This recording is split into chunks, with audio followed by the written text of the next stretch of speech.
பசுவின் ஆக்ரோஷத்தால் கீழே தள்ளப்பட்ட அபயச்சரன் உதவிக்கு ஆளின்றி எழ முடியாமல் தரையிலேயே கிடந்தார். மேலும் ஒருமுறை தில்லியின் கோடைக்கால வெப்பத்தின் காரணமாக மயங்கி கீழே விழுந்தார். எத்தனையோ இன்னல்கள் ஏற்பட்டாலும் அத்தனையையும் பகவான் தனக்கு செய்யும் சோதனையாகவே அவர் எடுத்துக்கொண்டார்.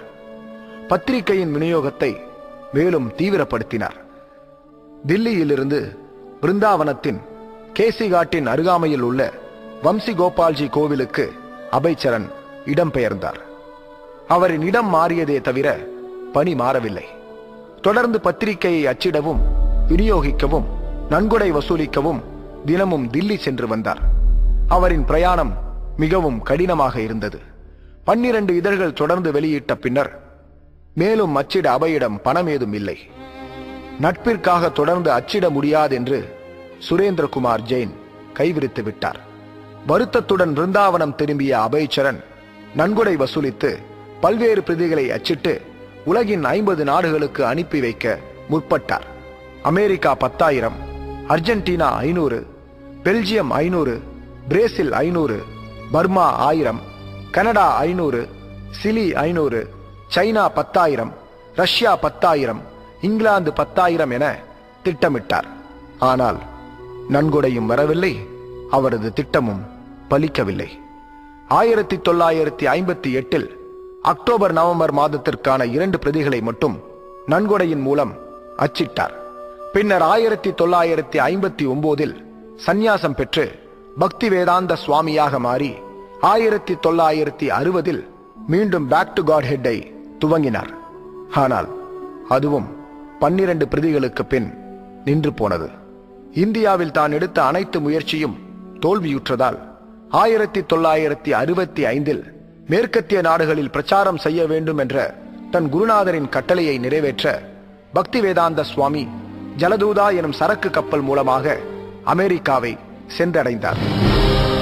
நீண்ட சிரமங்களுக்கு பின் நியூயார்க் நகரின் மன்ஹாட்டன் பகுதியில் உள்ள லோயர் ஈஸ்ட் சைட் எனும் இடத்தில் இஸ்கான் என்று அறியப்படும் அகில உலக கிருஷ்ண பக்தி இயக்கத்தை துவங்கினார். அங்கிருந்த ஹிப்பிக்கள் சிலர் அவரை ஆன்மீக வழிகாட்டியாக ஏற்று அவரிடமிருந்து தீட்சை பெற்றனர். Hare Krishna, Hare Krishna, Krishna Krishna, Hare Hare, Hare Rama, Hare Rama, Rama Rama, Hare Hare, Hare Krishna, Hare Krishna, Krishna Krishna, Hare Hare, Hare Rama, Hare Rama, Rama Rama, Hare Hare. Hare Krishna, Hare Krishna, Krishna Krishna, Hare Hare, Hare Rama, Hare Rama, Rama Rama, Hare Hare. Hare Krishna, Hare Krishna, Krishna Krishna, Hare Hare, Hare Rama, Hare Rama, Rama Rama, Hare Hare. Hare Krishna, Hare Krishna, Krishna Krishna, Hare Hare, Hare Rama, Hare Rama, Rama Rama, Hare Hare. Hare Krishna, Hare Krishna, Krishna Krishna, Hare Hare, Hare Rama, Hare Rama, Rama Rama, Hare Hare. நாம இப்ப பாடினது ஹரே கிருஷ்ண மகாமந்திரம்னு அழைக்கப்படுற ஒரு ஆன்மீக ஒலி அதிர்வு.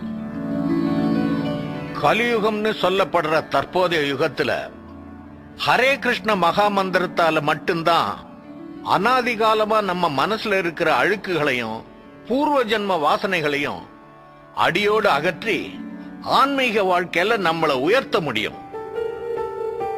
இந்த ஆன்மீக ஒலி அதிர்வுகளை உச்சரிக்கிறதுனால இழந்து போன நம்மளோட கிருஷ்ண உணர்வு மீண்டும் புதுப்பிக்கப்படுகிறது. உண்மையிலேயே சொல்லணும்னா நாம எல்லோருமே கிருஷ்ண உணர்வு உடையவங்க தான். ஆனா கோடானு கோடி ஜன்மங்களா இந்த பௌதீக உலக விஷயங்களை நாம தொடர்பு கொண்டதுனால நம்மளோட தற்போதைய உணர்வு நிலை ரொம்பவும் களங்கம் அடைஞ்சிருக்கு. அதனால உலகாய விஷயங்கள் மேல பற்று ஏற்பட்டு இந்த உலகம்தான் உண்மைன்னு நினைச்சு அதை அனுபவிக்க முற்படுறதுனால ஜட இயற்கையோட சட்டதிட்டத்துக்கு நாம எதிரா நடந்துக்கிறோம். இதத்தான் மாயன்னு சொல்லப்படுது. நம்மோட அறியாமையின் காரணமா தான் இப்படி ஒரு உணர்வு நமக்கு ஏற்படுது. ஆனா ஹரே கிருஷ்ண மகாமந்திரத்தை ஜபிக்கிறதுனாலயோ இல்ல பாடுறதுனாலயோ நமக்குள்ள கிருஷ்ண உணர்வு ஏற்பட்டு அந்த அறியாமை திரை விலக்கப்படுது. இந்த கிருஷ்ண உணர்வு, அதாவது ஆன்மீக சிந்தனைங்கிறது மனிதன் மேல செயற்கையா திணிக்கக்கூடிய ஒரு செயல் இல்ல. இதுதான் நாம ஒவ்வொருவரும் இருக்க வேண்டிய உண்மையான நிலை. மறுபடியும் கடவுளோட நாட்டுக்கு நம்மள கூட்டிட்டு போகக்கூடிய இந்த ஆன்மீக ஒலிய சங்கீர்த்தனமா பாடும்போது நமக்குள்ள ஒரு தெய்வீக பரவச நிலை ஏற்படுறத உங்க எல்லாரோட அனுபவத்திலையும் உணர முடியும். ஹரே கிருஷ்ண கிருஷ்ண கிருஷ்ண ஹரே ஹரே, ஹரே ராம ராம ராம ஹரே ஹரே. இந்த மகாமந்திரம் மனசு, புத்தி, புலன்கள் போன்ற கீழ்நிலையில இருக்கிற விஷயங்களை எல்லாம் தாண்டி ஆன்மீக தளத்துல உச்சரிக்கப்படுறதுனால இதுக்கு மொழி, மதம், நாடு போன்ற எந்த பேதமும் இல்ல. தேவையற்ற மனக்கற்பனைகளோ அறிவு பயிற்சியோ கூட இதுக்கு அவசியம் இல்ல. ஜீவராசிக்கு இயற்கையாவே நாம சங்கீர்த்தனத்துல கவர்ச்சி ஏற்படுறதுனால எந்த தகுதியுமே இல்லாம யார் வேணும்னாலும் கீர்த்தனத்துல கலந்துகிட்டு பாடலாம், ஆடலாம். இந்த மந்திரத்துல முதல்ல வரக்கூடிய ஹரான்ற சொல் இறைவனோட சக்தியை குறிக்குது. கிருஷ்ண ராமன்ற சொற்கள் இறைவனையே குறிக்குது.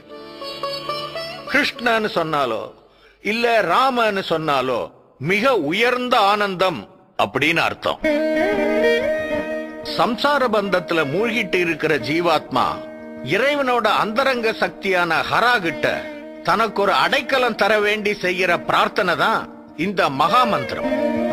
எப்படி தன் தாயை எதிர்பார்த்து ஒரு குழந்தை கதறுமோ அதே மாதிரி நம்மளோட உண்மையான தந்தையான இறைவனோட கருணையை பெறறதுக்காக தாய் ஹரா இந்த மகா மந்திரத்தை ஜபிக்கிறது மூலமா நமக்கு உதவி செய்கிறார். அதனால யார் ஒருவர் இந்த மகா மந்திரத்தை நேர்மையோடையும் நம்பிக்கையோடையும் உச்சரிக்கிறாங்களோ அவங்களுக்கு இறைவன் தாமே தம்மை வெளிப்படுத்துகிறார். இந்த ஹரே கிருஷ்ண மகா மந்திரத்தை உச்சரிக்கிறத தவிர நாம ஆன்மீக நிலையை அடையறதுக்கு இந்த கலியுகத்துல வேற எந்த வழிமுறையும் நமக்கு உதவி செய்யாது. எங்க மகா மந்திரத்தை சொல்லுங்க பார்க்கலாம். ஹரே கிருஷ்ணா கிருஷ்ணா கிருஷ்ணா ஹரே ஹரே, ஹரே ராம ராம ராம ஹரே ஹரே. மிக்க நன்றி. பிரம்மானந்தா சுவாமிஜி, எல்லாருக்கும் பிரசாதம் கொடுங்க.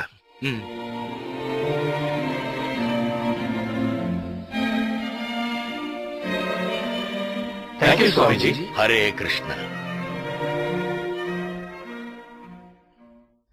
நீங்க சொன்ன கருத்துக்கள் ரொம்ப ஆழமா இருந்தது சுவாமிஜி. என் குருநாதர் என்ன சொன்னாரோ அதை அப்படியே நான் திருப்பி உங்ககிட்ட சொல்றேன்.